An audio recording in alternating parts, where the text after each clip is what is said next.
Bonjour et bienvenue dans le Club Éco d'Objectif Aquitaine. Merci de nous rejoindre pour cette nouvelle émission que nous allons passer en compagnie de Nicolas Lascombe. Bonjour. Bonjour. Alors, vous êtes à la tête de la brasserie bordelaise, mais pas que, puisque vous dirigez plusieurs établissements. On va commencer de manière très simple, justement, par une présentation de ces différentes têtes de pont, finalement.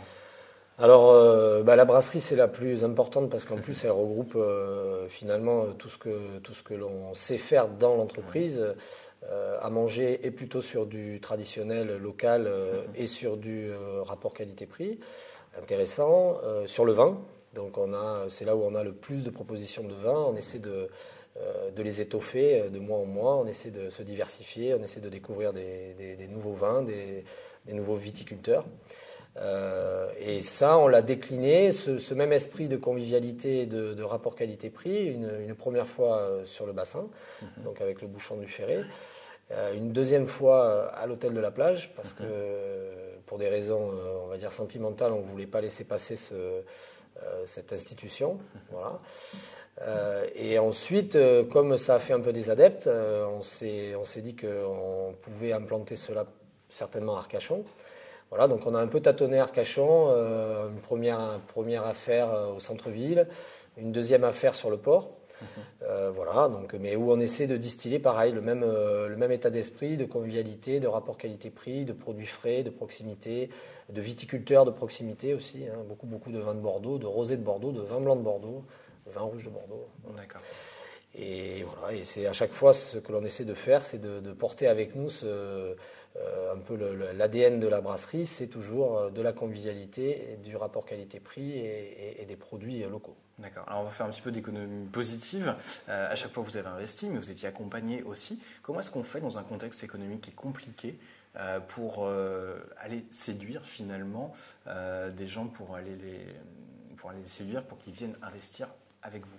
Alors, bon, c'est vrai que notre cas est un cas un peu d'école, hein, puisque au démarrage, moi j'ai démarré avec quasi zéro, hein, je dirais pas zéro, mais 5 000 euros pour faire simple, ce qui n'est pas beaucoup, avec un crédit de 145 000 euros. Donc ça faisait une enveloppe de 150. Alors comment on convainc quelqu'un de vous prêter 145 000 euros? Il faut un bon projet, il faut aussi une capacité de travail, une envie de travail. Et puis un certain réseau, mais bon, le réseau, c'est surtout des clients. Et les clients, c'est parce qu'on travaille, c'est parce qu'on est sérieux, c'est parce qu'on est assidu. Voilà. Donc à chaque projet, c'est pareil. Pour monter au Cap Ferré, bon, le Cap Ferré, c'est très cher.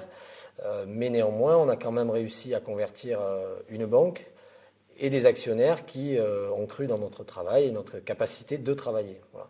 Donc après, les gens sont prêts à vous prêter de l'argent, tant soit peu qu'ils sont sûrs que vous allez travailler.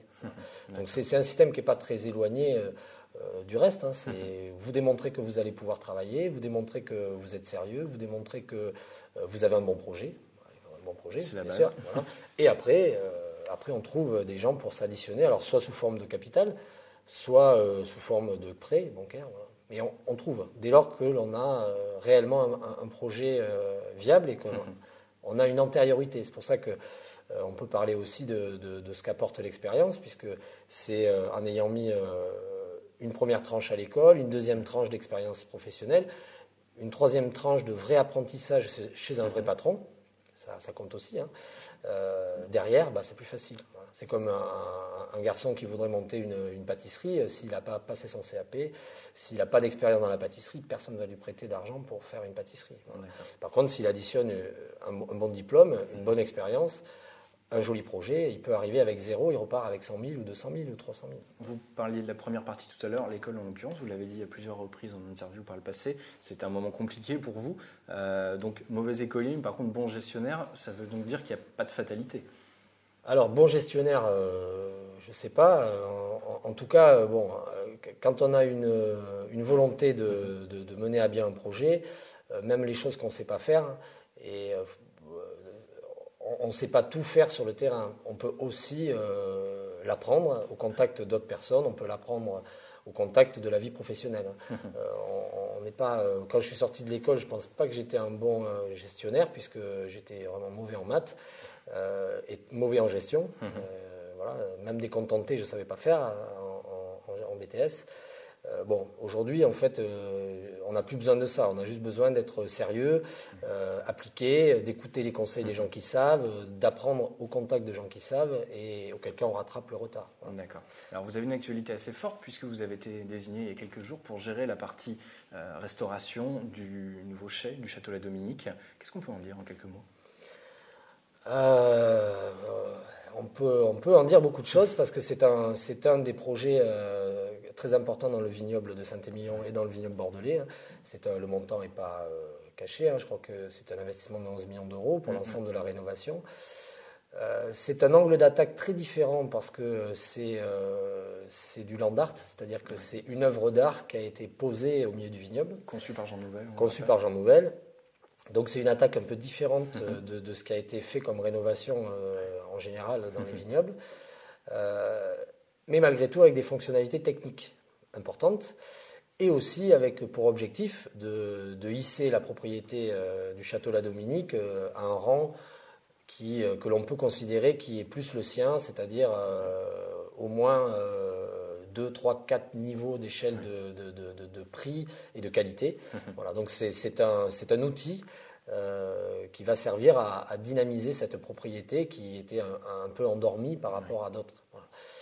Et moi, mon idée, c'est que pour dynamiser aujourd'hui, il faut de la convivialité, il faut du flux, il faut que les gens se rencontrent, il faut qu'il y ait du monde, il faut que ça se voit, il faut que ça bouge. Voilà. Donc, pour ça, il faut une activité de convivialité. Alors la restauration, c'est ce qu'on sait faire. C'est comme ça un peu qu'on a fait la jonction avec les vignobles Fayard, voulant eux hisser vers le haut leur propriété en termes de notoriété. Un des moyens, c'est la rencontre des gens, c'est la convivialité autour d'un repas et donc un restaurant. Voilà. À quel type de restauration faut-il s'attendre sur place? Ce que vous faites finalement à la brasserie bordelaise par exemple? En tout cas, dans la même idée. Dans l'idée, dans l'esprit, l'idée de départ, c'est de donner un choc entre ce qui est très contemporain, c'est-à-dire le bâtiment, ce mur de carrosserie rouge qui va trôner dans le vignoble, avec à l'inverse un côté très traditionnel sur la restauration. Voilà, donc on va scénariser quelque chose de très traditionnel, les produits du Sud-Ouest, de façon à ce qu'on les voit bien, à ce qu'on les transforme assez peu, mais que l'on en garde l'essentiel de leur saveur et du côté goûtu et du côté démonstratif qu'ils ont, puisqu'on a la chance d'avoir énormément de produits dans la région. Donc on va aller sur une restauration très démonstrative et en opposition avec la modernité finalement ou le côté contemporain du bâtiment. Donc je ne sais pas ce qui est contemporain dans la cuisine, en tout cas le bâtiment il est contemporain, la cuisine elle sera très rassurément, on va dire, contemporaine. Pas contemporaine, traditionnelle. Traditionnelle, voilà. Très bien. Pour conclure, on va parler de vos projets. Alors, je sais que pendant un temps, vous réfléchissiez à vous implanter en Asie. Ça peut être. Est-ce que le projet est toujours d'actualité ou est-ce que vous avez d'autres dossiers que vous portez en ce moment? Alors, c'est une envie collective qui est partagée par les cadres de l'entreprise, par moi-même, mais par les cadres de l'entreprise.